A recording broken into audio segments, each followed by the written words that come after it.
मराठा क्रांती ठोक मोर्चाच्या वतीनं विखे पाटील यांच्या शासकीय रॉयल स्टोन या निवासस्थानी जवाब दो आंदोलन केलं जाणार होतं। मात्र त्यापूर्वीच पोलिसांचा तगडा बंदोबस्त या सगळ्या परिसरात लावण्यात आलेला आहे। आढावा घेतला आपल्या प्रतिनिधी मीनाक्षी म्हात्रे यांनी।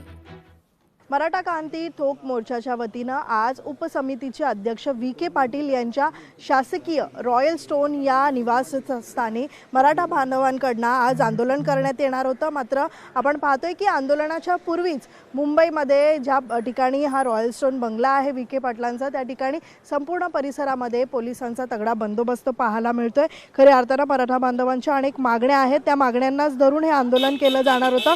मात्र ज्या पद्धतीत मराठा बांधवांच्या कुणबी नोंदणी आहेत त्या अशा नाही आहेत। मराठा बांधवांना या सगळ्याच मात्र हैदराबाद गॅजेटनुसार मराठा आरक्षणाचा हा फसवा जी आर काढण्यात आलेला आहे। यासोबतच अरबी समुद्रामध्ये छत्रपती शिवाजी महाराजांच्या स्मारक कधी होणार, आतापर्यंत मराठा समाजाचे विविध प्रश्न जे प्रलंबित आहेत, अशा मराठा समाजाच्या मागण्यांसंदर्भामध्ये मराठा क्रांती ठोक मोर्चाचा जवाब दो आंदोलनाच्या माध्यमातून हा संपूर्ण आपण पाहतोय की हा आंदोलन होण्यापूर्वीच या ठिकाणी पोलिसांचा तगडा बंदोबस्त पाहायला मिळतोय। मात्र मराठा बांधव जे आहेत हा संपूर्ण जाब विचारण्याकरिता या ठिकाणी पोहोचणार होते, पण मात्र या सगळ्याच मराठा बांधवांना जे आहे ते नवी मुंबईमध्येच पोलिसांनी अडवलेलं आहे आणि त्यामुळेच हा आंदोलन या ठिकाणी होतो की नाही हे देखील पाहणं तितकंच महत्त्वाचं राहणार आहे। व्हिडिओ जर्नलिस्ट आदित्य देसाईसह मीनाक्षी म्हात्रे, लोकशाही मराठी, मुंबई।